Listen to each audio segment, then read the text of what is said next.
আচ্ছা, আপনি কি নিজের কামনাকে জয় করতে পেরেছেন, নাকি এখনও সেই আপনাকে নিয়ন্ত্রণ করে? নমস্কার, আপনাদের সবাইকে স্বাগতম আমার চ্যানেল সত্যের সাক্ষীতে। আজ বলবো 3টে সত্যি কথা। কাম সবচেয়ে প্রাচীন শক্তি। কাম ব্রহ্মা বিষ্ণু মহেশ্বরকেও হার মানিয়েছিল। কামের নিয়ন্ত্রণ না থাকলে ভবিষ্যৎ ধ্বংস নিশ্চিত। এই প্রজন্ম ধ্বংসের পথেই হাঁটছে, কারণ তারা দমন শেখে, গ্রহণ না। ছোটবেলা থেকেই আমাদের শেখানো হয় যৌনতা মানেই লজ্জার, গোপনীয়, নিষিদ্ধ এক বিষয়। তাই বড় হয়ে যৌনতা মানেই এক অপরাধবোধ, এমনই ধারণা তৈরি হয়ে যায়। কিন্তু একটা সত্য হচ্ছে, কামকে দমন করলে সে বিকৃত হয়ে ফিরে আসে, কিন্তু কামকে বুঝে গ্রহণ করলে সে শক্তিতে পরিণত হয়।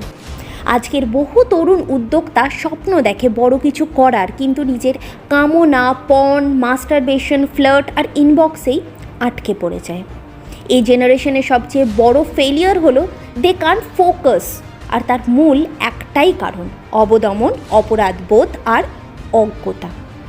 একটা অদ্ভুত সত্যি বলি, নারী শরীরের প্রতি আকর্ষণ কমে যায় যখন সেটা চোখে অভ্যস্ত হয়ে যায়।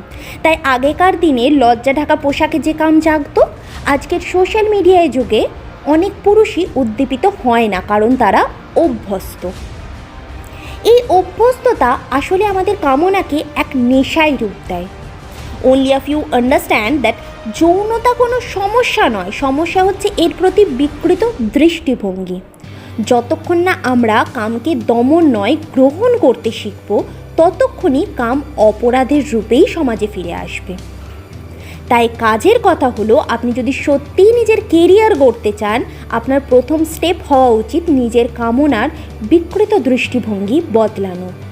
হ্যাঁ, অবশ্যই এটা একদিনে হবে না, কিন্তু শুরু করতে পারেন এভাবে। আপনার সময় কোথায় যাচ্ছে সেটা ট্র্যাক করুন। পর্ন, ইনবক্স, ফ্লার্ট যা আপনার ফোকাস নষ্ট করে, তা 7 দিনের জন্য বাদ দিন। প্রতিদিন 15 মিনিট মেডিটেশন করুন। শুধু নিজের ভেতরের কামনা নিয়ে ভাবুন, তাকে দমন নয়, বুঝুন। যৌন শক্তি হলো ক্রিয়েটিভ শক্তি।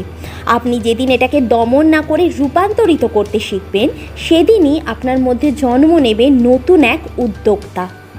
আপনি তখন মেয়েদের ইনবক্সে নয়, নিজের বিজনেস প্ল্যান, শরীর ও সেলফ ডিসিপ্লিনের ওপর ফোকাস করবেন।